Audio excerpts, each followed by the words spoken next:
అందరికీ ఈరోజు మనం ఈ వీడియోలో ఎన్ఈపి 2020 ఎన్ఈపి 2020 అలాగే NCF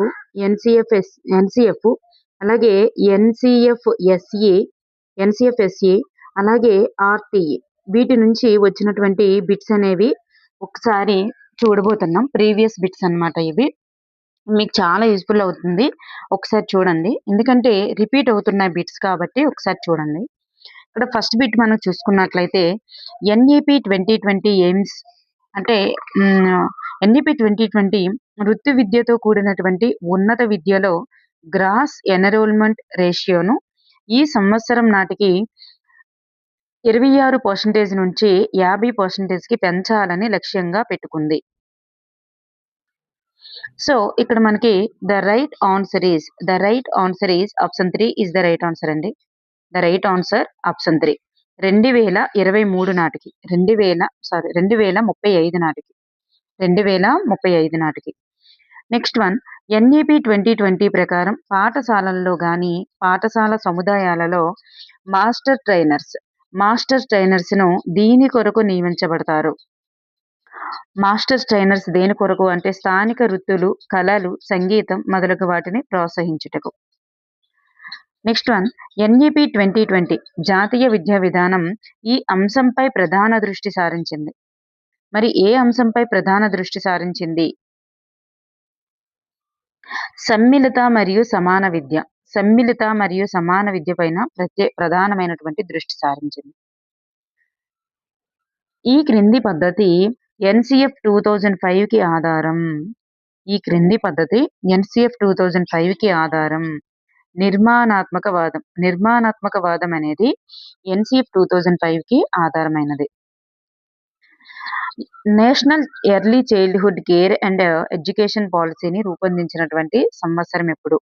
national early childhood care and education పాలసీని రూపొందించినటువంటి సంవత్సరం ఎప్పుడు?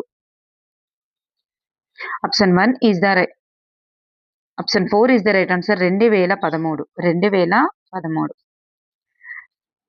నెక్స్ట్ వన్, ఎన్ఈపి 2020 ప్రతిపాదన యొక్క భావన ఏంటి? ఎన్ఈపి 2020 ప్రతిపాదన యొక్క భావన ఏంటి? గ్రేడ్ 6 నుంచి వృత్తి విద్య. ఆర్టీఈ ప్రకారం ప్రాథమికోన్నత స్థాయి ఉపాధ్యాయ విద్యార్థుల యొక్క నిష్పత్తి ఎంత? ఆర్టీఈ ప్రకారం ప్రాథమికోన్నత స్థాయి ఉపాధ్యాయుల విద్యార్థి నిష్పత్తి ఎంత? 1:35. నెక్స్ట్ వన్, ఎన్ఈపి 2020 ప్రాధాన్యతలకు సంబంధించనిది ఏమిటి? ఎన్ఈపి 2020 ప్రాధాన్యతలకు సంబంధించనిది ఏమిటి? మరి ఎన్ఈపి 2020 ప్రాధాన్యత గురించి చూసుకున్నట్లయితే బహుభాషా విధానాన్ని గురించి చెప్పింది. మరి 21వ శతాబ్దపు నైపుణ్యాలను గురించి చెప్పింది. అనుభవాత్మక అభ్యసనం గురించి చెప్పింది. మార్పుకు వీలయ్యే పాఠ్య ప్రణాళిక ఉండాలని చెప్పింది. ఇక్కడ వీలు లేని అని ఉన్నది కాబట్టి ఇది సరికాదన్నమాట, సంబంధించదు. బహుభాషా విధానం, 21వ శతాబ్దపు నైపుణ్యాలు, అనుభవాత్మక అభ్యసనం ఇవన్నీ కూడా చెప్పిందన్నమాట. నెక్స్ట్ వన్, ఆర్టీఈ ప్రకారం ప్రాథమిక విద్య అనేది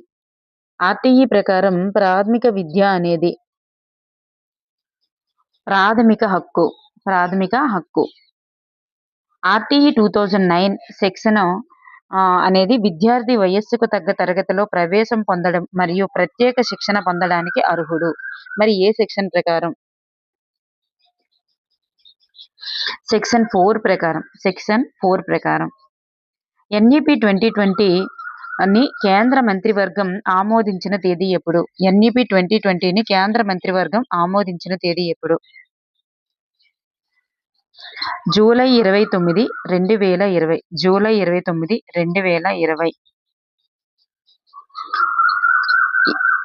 ఎన్డిఈఏఆర్ యొక్క పూర్తి రూపం ఏంటి?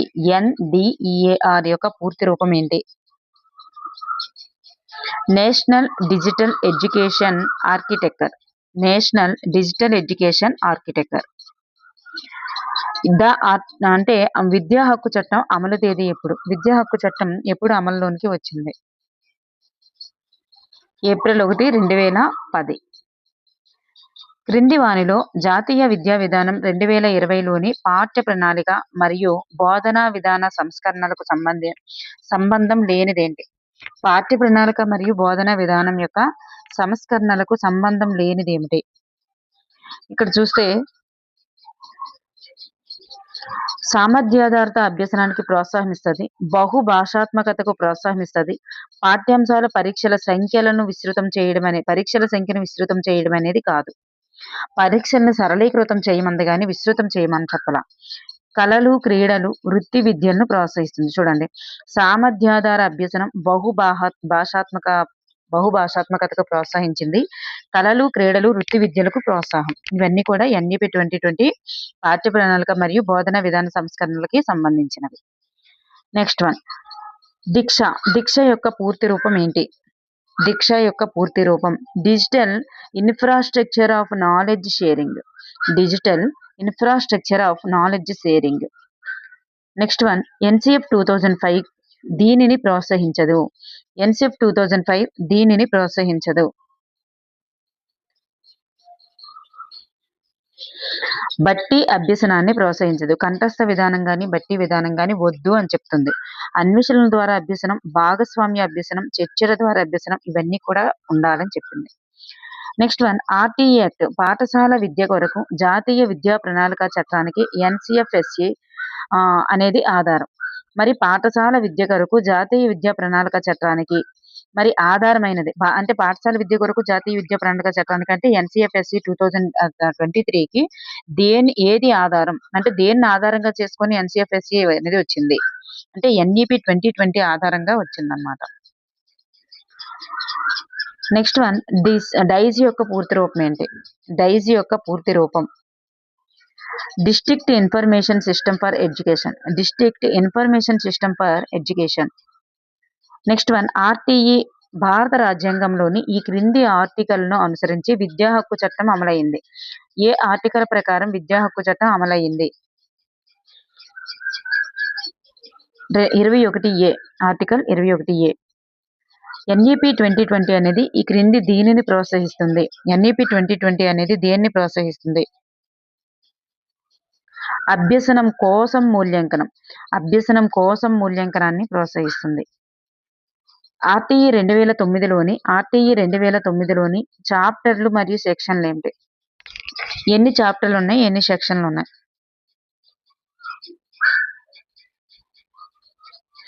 7 చాప్టర్లు 38 సెక్షన్లు ఉన్నాయి. 7 చాప్టర్లు 38 సెక్షన్లు ఉన్నాయి. క్రింది వానిలో ఎన్సిఎఫ్ 2005 యొక్క ప్రాధాన్యత అంశం ఏంటి? దేనిని ప్రాధాన్యత ఇచ్చింది? ఆనందదాయక అభ్యసనాన్ని ప్రాధాన్యత ఇచ్చింది. బట్టి కంఠస్థ అభ్యసనం కాదు, పోటీతత్వం కూడా వద్దని చెప్పింది, శిక్షలతో కూడిన అభ్యసనం కూడా వద్దని చెప్పింది. నెక్స్ట్ వన్, జాతీయ విద్యా ప్రణాళిక చట్టం 2005 అనేటటువంటిది వీరి రచన అంటే సివిలైజేషన్ అండ్ ప్రోగ్రెస్ లోని వాక్యాలతో ప్రారంభమవుతుంది. సివిలైజేషన్ అండ్ ప్రోగ్రెస్ లోని వాక్యాలతో ప్రారంభమవుతుంది. ఎవరికి సంబంధించినటువంటి రచన అది అంటే రవీంద్రనాథ్ ఠాగూర్ గారు. నెక్స్ట్ వన్, విద్యా హక్కు చట్టం 2009 ప్రకారం బడిలో ప్రవేశాన్ని తిరస్కరించకూడదు అని తెలిపేటటువంటి సెక్షన్ ఏంటి? బడిలో ప్రవేశాన్ని తిరస్కరించకూడదు అనే తెలిపేటటువంటి సెక్షన్ ఏంటి అంటే సెక్షన్ 15. సెక్షన్ 15. నెక్స్ట్ వన్, బాలల ఉచిత నిర్బంధ విద్యా హక్కు చట్టం 2009లోని 2వ చాప్టర్ పేరేంటి? ఉచిత నిర్బంధ విద్యా హక్కు చట్టం 2009లోని 2వ చాప్టర్ ఏంటి? ఉచిత మరియు నిర్బంధ విద్యా హక్కు అనేటటువంటిది ఉంటుంది. 2వ చాప్టర్ లో ఉచిత మరియు నిర్బంధ విద్యా హక్కు అనేది ఉంటుంది. ఎన్సిఎఫ్ఎస్సి 2023 యొక్క పూర్తి రూపం ఏంటి? ఎన్సిఎఫ్ఎస్సి 2023 యొక్క పూర్తి రూపం ఏంటి?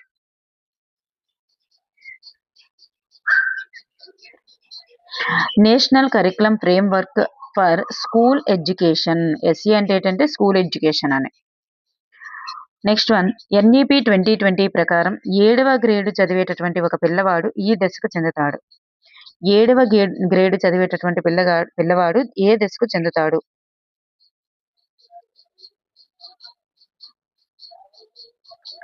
మధ్యమ స్థాయికి చెందుతారు. మధ్యమ స్థాయి. ఆర్టీఈ 2009 ప్రకారం 6-14 సంవత్సరాల వయసు ఉన్నటువంటి బాలలందరికీ ఉచిత నిర్బంధ ఎలిమెంటరీ విద్యను అందించడం అనేది ఏ సెక్షన్ తెలుపుతుంది?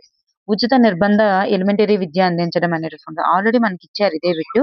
కొంచెం డిఫరెంట్‌గా ఇచ్చారన్నమాట అప్పుడు. ఆప్షన్ 2 అధ్యాయం 3 సెక్షన్ 8. అధ్యాయం 3 సెక్షన్ 8. ఇక్కడ మ్యాచ్ ద ఫాలోయింగ్ ఇచ్చారు. ఎన్‌టీ యాక్ట్, ఎన్‌సీఎఫ్ఎస్ఈ మరి ఎన్‌సీఎఫ్ పిఈ అలాగే ఎన్‌పీఈ. ఎన్‌పీఈ మనకి తెలుసు 1986 మరి ఎన్‌సీఎఫ్ఎస్ఈ తెలుసు. సో మనకి 2A అలాగే 4C వచ్చేటటువంటిది ఆప్షన్ 4 అన్నమాట. మరి 1D అవుతుంది. అంటే 1999 ఎన్‌టీ యాక్ట్. మరి ఎన్‌సీఎఫ్ పిఈ అనేటటువంటిది ఎన్‌సీఎఫ్‌పిఏ అనేది 2022 అన్నమాట. 2022. నెక్స్ట్ వన్ క్రింది వానిలో ఎన్‌సీఎఫ్ఎస్ఈ 2023 యొక్క ఆశించదగ్గ లక్షణంగా స్పష్టంగా పేర్కొనబడినది ఏమిటి? ఆశించదగ్గ లక్షణంగా స్పష్టంగా పేర్కొనబడినది ఏంటి అంటే వైవిధ్యాన్ని కలిగించడం. వైవిధ్యాన్ని కలిగించడం. నెక్స్ట్ వన్ ఎన్‌సీఎఫ్ఎస్ఈ 2005 ప్రకారం శిశు కేంద్రీకృత విద్య అనేది వీరికి ప్రాధాన్యం ఇవ్వాలి అని సూచించింది. శిశు కేంద్రీకృత విద్య అనేది వీరికి ప్రాధాన్యం ఇవ్వాలని సూచించింది. శిశు కేంద్రీకృత విద్య దేనికి ప్రాధాన్యం ఇవ్వాలి అంటే ఇవన్నీ కూడా పిల్లల అనుభవాలు, పిల్లల అభిప్రాయాలు, చురుకైన భాగస్వామ్యం వీటన్నింటికి కూడా ప్రాధాన్యం ఇవ్వాలి. నెక్స్ట్ వన్ స్వయం యొక్క ప్రధాన లక్ష్యం ఏమిటి? స్వయం యొక్క ప్రధాన లక్ష్యం ఏమిటి అంటే నాణ్యమైన విద్యను అందించడం ద్వారా డిజిటల్ అంతరాన్ని తగ్గించడం. నాణ్యమైన విద్యను అందించడం ద్వారా డిజిటల్ అంతరాన్ని తగ్గించడమే స్వయం యొక్క ప్రధాన లక్ష్యం. ఎన్‌సీఎఫ్ఎస్ఈను రూపొందించింది ఎవరు? ఎన్‌సీఎఫ్ఎస్ఈని రూపొందించినది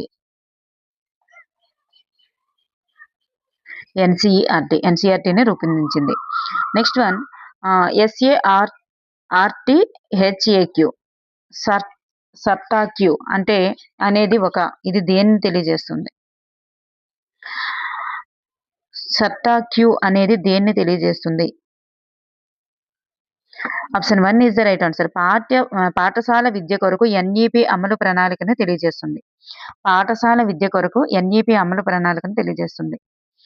నెక్స్ట్ వన్ గణిత బోధనా బ్లాకులను ఎన్‌సీఎఫ్ఎస్ 2022 ఆధారంగా గుర్తించండి. గణిత బోధన బ్లాకులు ఏంటి అనేది గుర్తించాలి. ఏంటి అంటే ఇవన్నీ కూడానండి మౌఖిక గణితం, నైపుణ్య బోధన, నైపుణ్య సాధన, గణిత క్రీడలు ఇవన్నీ కూడా అవుతాయి. Option 3 is the right answer. మౌఖిక గణితము, నైపుణ్య బోధన, నైపుణ్య సాధన, గణిత క్రీడలు ఇవన్నీ కూడా అవుతాయి. ఎన్ఈపీ 2020 ప్రకారం విశ్వవిద్యాలయాల్లో ప్రవేశం కొరకు నేషనల్ టెస్టింగ్ ఏజెన్సీ సంవత్సరంలో కనీసం ఎన్నిసార్లు అత్యంత నాణ్యమైన కామన్ ఆప్టిట్యూడ్ టెస్ట్ మరియు సాధారణ సబ్జెక్టులతో ప్రత్యేకించబడిన పరీక్షను నిర్వహిస్తుంది? ఎన్నిసార్లు నిర్వహిస్తుంది? నేషనల్ టెస్టింగ్ ఏజెన్సీ అనేది ఎన్నిసార్లు ఎట్లాంటి అత్యంత నాణ్యమైన కామన్ ఆప్టిట్యూడ్ టెస్ట్ ని నిర్వహిస్తుంది అంటే ఎన్ఈపీ 2020 అనేది 2 సార్లు నిర్వహిస్తుంది. 2 సార్లు. విద్యార్థులపై ఒత్తిడి తగ్గించుటకు మరియు కోచింగ్ యొక్క సంస్కృతిని రూపుమాపేందుకు ఎన్ఈపీ 2020 రూపొందించినటువంటి బోర్డు పరీక్షల సంస్కరణలలో ఇది ఒకటి. వార్షిక మరియు సెమిస్టర్ మాడ్యులర్ బోర్డు పరీక్షా విధానం. వార్షిక, సెమిస్టర్ మాడ్యులర్ బోర్డు పరీక్షా విధానం. ఎన్‌సీఎఫ్ 2005 ప్రకారం భారతీయ సమాజం యొక్క బహుభాషా లక్షణాన్ని ఈ విధంగా చూడాలి. ఎన్‌సీఎఫ్ 2005 ప్రకారం భారతీయ సమాజం యొక్క బహుభాషా లక్షణాన్ని ఈ విధంగా చూడాలి. బహుభాషా నైపుణ్యాన్ని పెంపొందించుటకు ఒక వనరుగా చూడాలి. బహుభాషా విధానాన్ని పెంపొందించుటకు ఒక వనరుగా భారతీయ సమాజం యొక్క బహుభాషా లక్షణాన్ని ఈ విధంగా చూడాలంటే ప్రోత్సహించుటకు ఒక వనరుగా చూడాలన్నమాట. నెక్స్ట్ వన్ జాతీయ స్థాయిలో ఎన్ఈపీ 2020 ప్రతిపాదించినటువంటి కొత్త మదింపు కేంద్రం ఏంటి? జాతీయ స్థాయిలో ఎన్ఈపీ 2020 ప్రతిపాదించినటువంటి కొత్త మదింపు కేంద్రం ఏంటి అంటే పరాక్ అనేటటువంటిది. పరాక్. సాంఘికంగా, ఆర్థికంగా వెనుకబడిన విద్యార్థులు అధికంగా ఉన్నటువంటి ప్రాంతంలో విద్యార్థి ఉపాధ్యాయుల నిష్పత్తి ఈ విధంగా ఉండాలని ఎన్ఈపీ 2020 సూచించింది. ఏ విధంగా ఉండాలని సూచించిందంటే 25:1గా ఉండాలని సూచించింది. ఆర్థికంగా, సాంఘికంగా వెనుకబడిన విద్యార్థులు అధికంగా ఉన్న ప్రాంతంలో 25:1గా ఉండాలని సూచించింది. ఎన్ఈపీ 2005 ముందు మాటలో ప్రస్తావించిన విధంగా విద్యార్థి తన స్వంత జ్ఞానాన్ని నిర్మించుటకు కీలక వాహికగా దీనిని పరిగణిస్తారు. ఎన్‌సీఎఫ్ 2005 ముందు మాటలో ప్రస్తావించిన విధంగా విద్యార్థి తన సొంత జ్ఞానాన్ని నిర్మించుటకు కీలక వాహికగా దేన్ని పరిగణిస్తారు అంటే మాతృభాషను పరిగణిస్తారు. ఎన్‌సీఎఫ్ఎస్‌సి 2005 డాక్యుమెంట్‌లోని ఈ భాగంలో విలువలు, సమ్మిళితం మరియు సమాచార ప్రసార సాంకేతికతలపై అధ్యాయాలు ఉన్నాయి. ఈ డాక్యుమెంట్‌లోని ఏ భాగంలో విలువలు, సమ్మిళితం మరియు సమాచార ప్రసార సాంకేతికతపై అధ్యాయాలు ఉన్నాయి? అంతర్ సంబంధిత ఇతివృత్తాలు. భాగం సి అంతర్ సంబంధిత ఇతివృత్తాలు. అందులో విలువలు, సమ్మిళితం మరియు సమాచార ప్రసార సాంకేతికతపై అధ్యాయాలున్నాయన్నమాట. నెక్స్ట్ వన్ ఎన్ఈపీ 2020 ప్రకారం బోధనాత్మక పాఠ్య ప్రణాళిక పునర్వ్యవస్థీకరణ వయస్సు పరిధి ఎంత? ఎన్ఈపీ 2020 ప్రకారం బోధనాత్మక మరియు పాఠ్య ప్రణాళిక పునర్వ్యవస్థీకరణ వయస్సు పరిధి ఎంత? పరిధి ఏంటి? ఎంత వయసు వాళ్ళకి అని చెప్పేసి అంటున్నారు. 3 నుండి 18 సంవత్సరాల వారికి. 3 నుండి 18 సంవత్సరాల వరకే ఉంటుంది కదా! ఇది మనకి బోధనాత్మక మరియు పాఠ్య ప్రణాళిక పునర్వ్యవస్థీకరణ వయస్సు పరిధి 3 నుండి 18 సంవత్సరాల వరకు ఉంటుంది. డిజిటల్ మౌలిక సదుపాయాలను ఏకీకృతం చేయడానికి ఎన్ఈపీ 2020 అనేది తొలి వార్షికోత్సవం సందర్భంగా ప్రారంభించబడినటువంటి కార్యక్రమం ఏంటి? డిజిటల్ మౌలిక సదుపాయాలను ఏకీకృతం చేయడానికి ఎన్ఈపీ 2020 తొలి వార్షికోత్సవం సందర్భంగా ప్రారంభించినటువంటి కార్యక్రమం ఏంటి? ఎన్‌డీఈఏఆర్ అనే కార్యక్రమం. ఓకే అండి. Thank you for everyone.